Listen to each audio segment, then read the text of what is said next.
I would invite you to remain standing as we hear the gospel lesson from Mark chapter 13. This lesson is Jesus one more time with the temple. And I think it's important to note that Jesus didn't always feel really good about the temple. And I'm not sure the temple always felt very good about Jesus. So hear these words.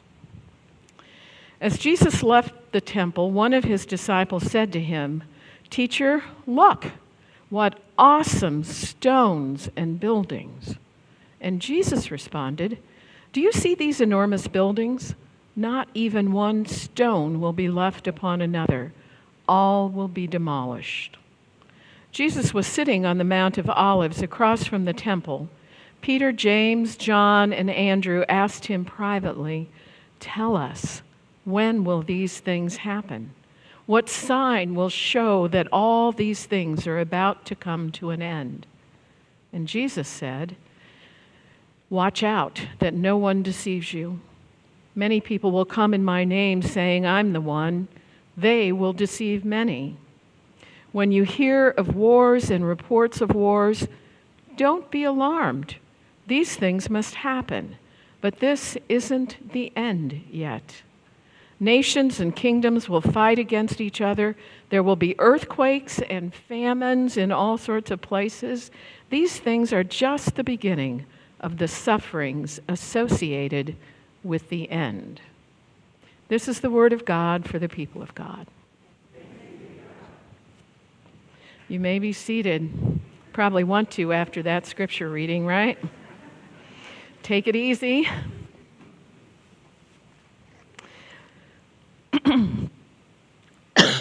Oh, I'm so sorry. Well, this text, I think I've probably been wrestling with this text most of my life. And over the last couple of weeks, I've had a journey with it. And I'm not going to be able to tell you that whole journey because that would take us into tomorrow. So in the next 20 minutes or so, I'm hoping you can understand a bit of what that journey has been for me, and maybe you want to join me in this journey of faith.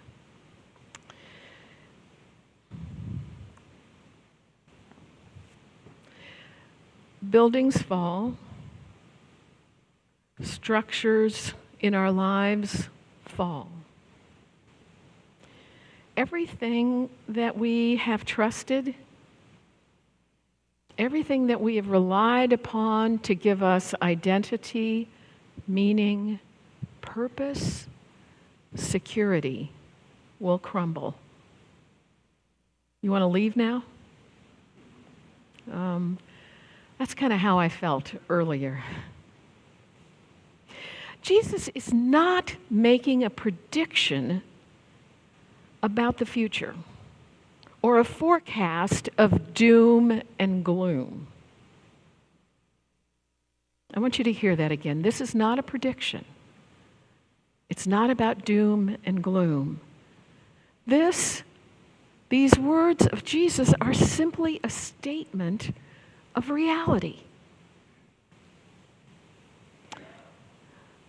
Life changes. Has that happened to you?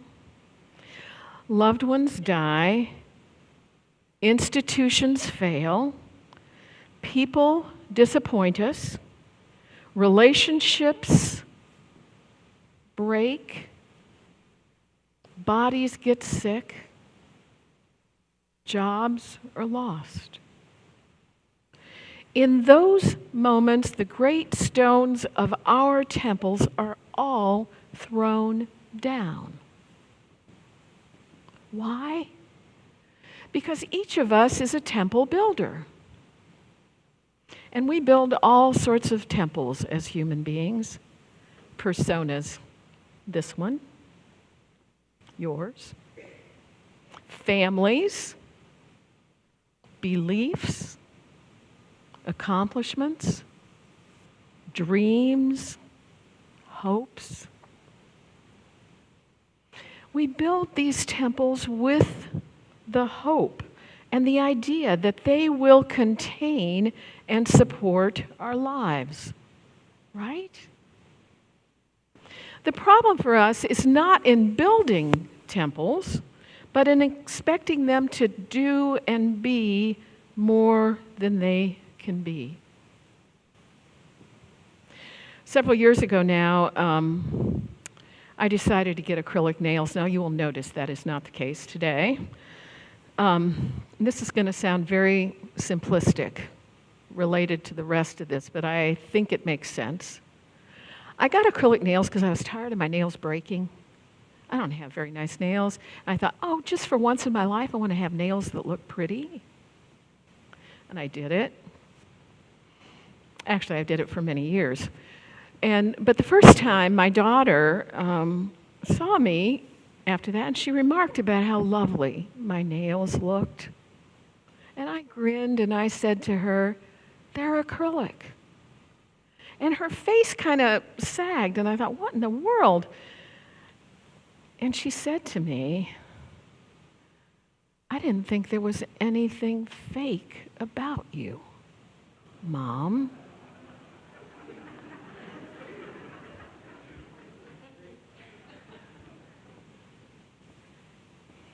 I didn't want to burst the bubble any further than that. Yeah. So often, we confuse the structure for the content. We confuse the place of divinity for the divine. Stone upon stone upon stone. We build our temples with the expectations, sometimes spoken, sometimes unconscious, that the great structures will provide ultimate meaning, impenetrable security. Talk to my dad, a child of the Depression, and ask, well, you can't talk to him now, but when he was alive, ask him about his trust in the stock market. Impenetrable security, permanent order, and unchanging direction for our life and world. So in the text this morning, this temple that Jesus is talking about, that we are seeing, is more than just a building in Jerusalem. It's more than just a place of worship. It was the core, the identity, the anchor of the Jewish life. The temple provided security, structure, meaning, just like the temples of today. And the disciples were impressed, weren't they? Remember? Look, teacher, what large buildings, what large stones. They are, however, just looking at the outward appearance. And you will remember that Jesus was not impressed. This is his last trip to the temple, according to the Gospel of Mark. The first time he goes into the temple, he looked around at everything and he left. Not exactly a rousing recommendation. Second time he went in, he drove out the buyers and the sellers, overturned the money changers' tables. I suspect the leaders of the temple wished he never would come back. On his third visit, Jesus was in conflict with the leaders of the temple, and he sat in opposition to the temple treasury, while a poor widow, you remember from last week's gospel, when a poor widow poured everything she had into the box. And so when he leaves the temple this time, he asks his disciples, "Do you see these great buildings? Not one stone will be left upon another. All will be thrown down. Let me say it again. It's not a threat or a forecast. It's a statement of the way life is. Truth. One day that will happen. Why is it?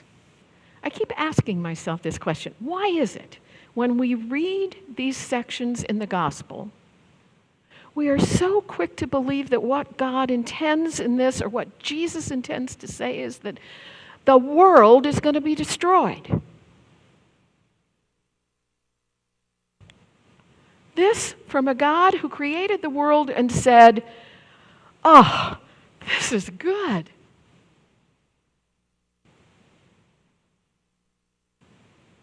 Why would God want to destroy it? We'll get back to that. Regardless of how it comes, the day that our temples fall is the day our world will be forever changed. And I suspect many of you can give date and time of when your world changed. It can feel like the end of the world, as if all is lost. In that day, earthquakes shake the foundations on which we have built our lives. It feels like there's nothing stable under us. We're shaking, we're quavering, and the famine of it leaves us empty. It denies us a sense of satisfaction. The text reminds us that wars divide and fragments the unity of our life and relationships. We feel lost. We feel alone.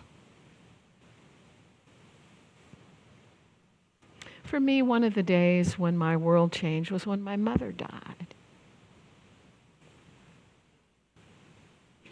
February 24th, 1992, 12:03. Do you remember? And I remember being at the funeral home with my family, greeting our friends and our relatives. And one woman, oh dear woman, she'd been a friend of our family. She was a friend of our family for years and years. She couldn't carry a note, but she was a good woman. And she came up and she put her hands on my shoulder. You know how people do when they want to comfort you? And she said to me, "Your mother is in a better place." You know what I wanted to do? I didn't. I thought to myself, no. The best place for my mother to be is with me, right? And when these terrible things happen, although I'm not sure my mother's death was terrible, she was so sick, and death was a gift. But like Jesus says, there are those who tempt us with easy answers and shallow explanations. We want to comfort. We want to make it through just another minute. And our dear friend meant well. And I think heaven is a wonderful place.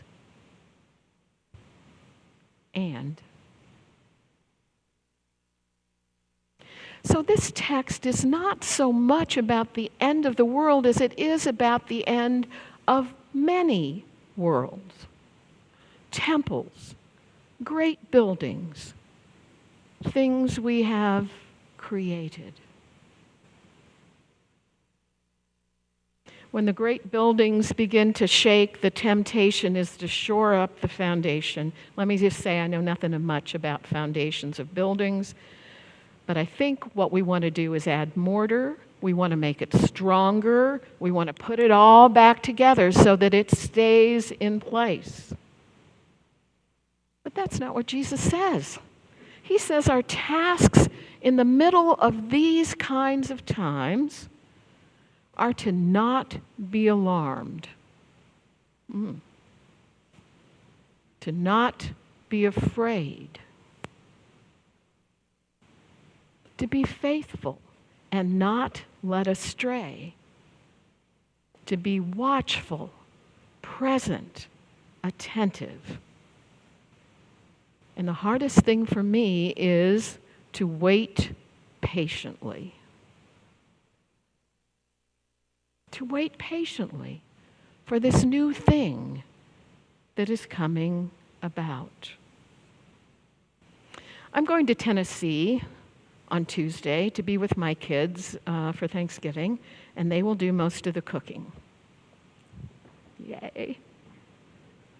I was there a couple of years ago.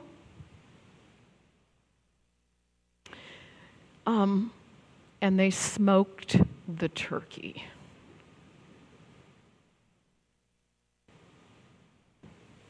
That is not Thanksgiving.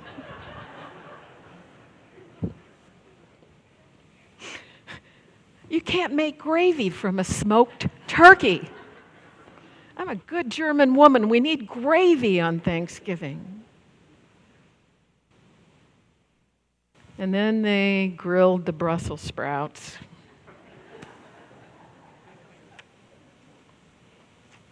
Brussels sprouts are not Thanksgiving either. In our family, like many, it's what? The green bean casserole, right? Cream of mushroom and onions and yes. It's not exactly a temple.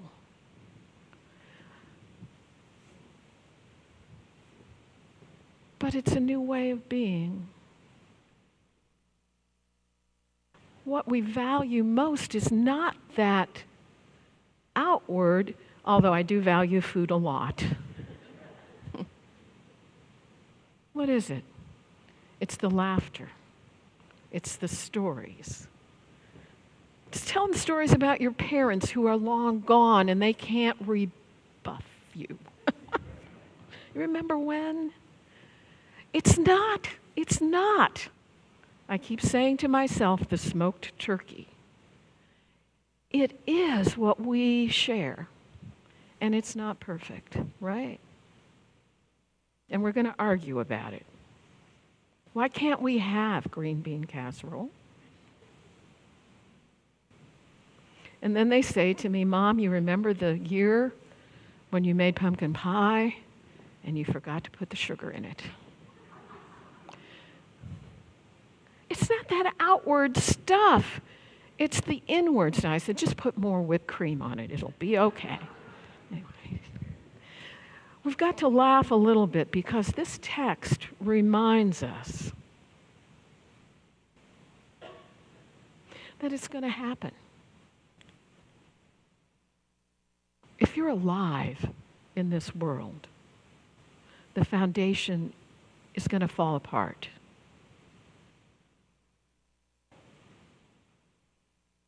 It's more about revelation than it is about destruction.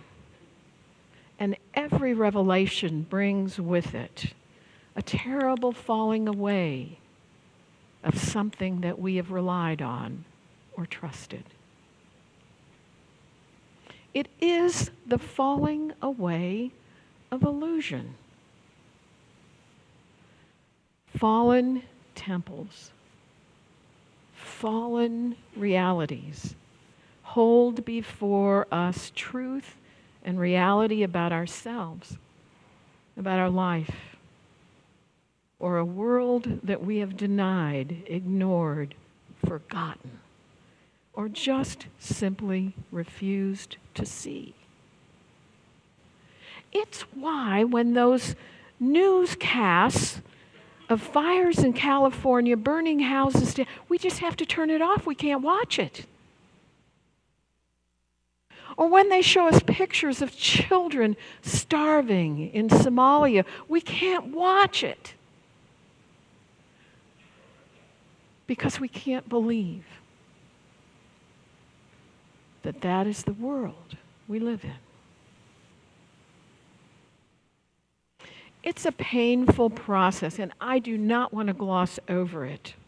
It is a painful process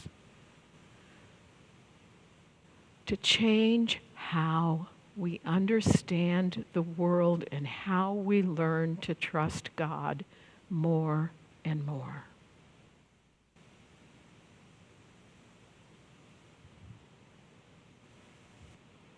I don't want to do it. I don't want to give that up. I want to think that it's going to be like this. But I think what Jesus is saying to us is it might be better than that building. It can still be good.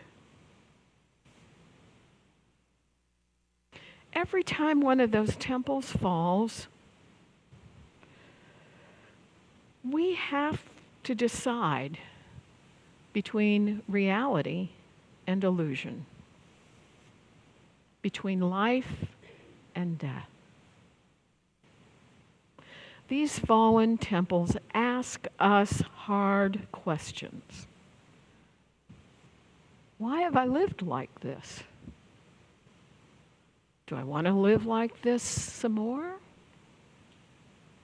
Where am I going to put my trust? The day the buildings fall, the temples are crushed, we can begin to face our corruptibility and our impermanence so that we might trust the incorruptibility of God and the permanence of God. We face our temporal nature so that we might discover what it means to live in God's eternal presence. The emptiness we feel when the temple falls is the opportunity for something new.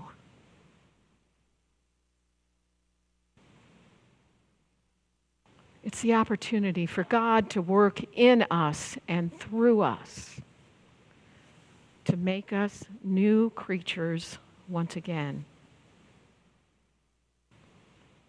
God is the God of life, not death.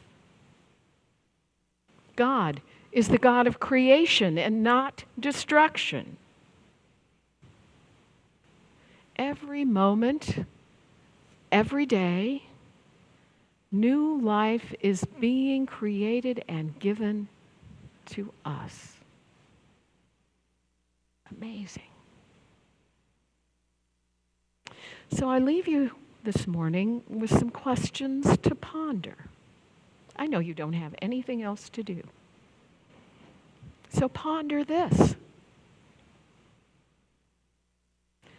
What temples of your life are falling or need to fall? What new truth or reality is trying to find you? And how might God be creating and birthing a new life within you? And on your Thanksgiving holiday, whenever that day might be, as you're gathered around your table with your family and your friends, is it possible to give thanks for the things that have fallen and for the things that are being made new? So may it be. Amen.